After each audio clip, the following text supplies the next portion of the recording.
accountability matters. I've learned something about myself. I'm not fond of people who lack accountability, not because I expect perfection, but because I value honesty. To me, accountability is one of the purest forms of love. It's the willingness to say, I hurt you. I was wrong. I'm sorry. Those words create space for healing.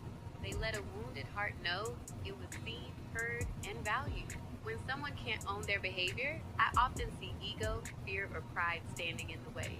Without ownership, the wound is left unattended.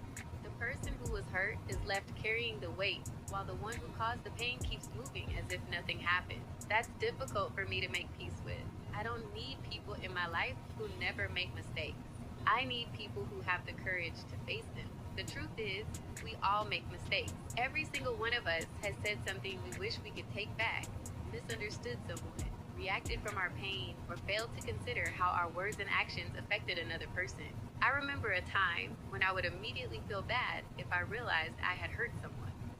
Sometimes I didn't even recognize it until I watched a smile turn into a frown, or noticed the atmosphere shift because of something I had said.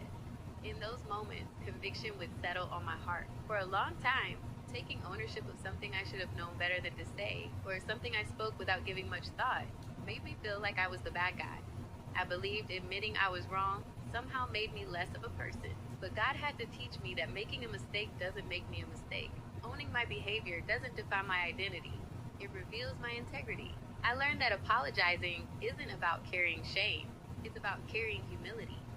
It's choosing the relationship over my ego. It's saying, your heart matters more than my need to be right. That lesson changed me. Today, I don't run from accountability. I embrace it because I understand that love isn't just expressed by what we do right. It's also revealed by how we respond when we get it wrong. I never want my pride to be louder than someone's pain. If I've wounded someone's heart, I want to be the kind of person who has the courage to say, I see it, I own it, I'm sorry. To me, that's not weakness. That's Christ-like love.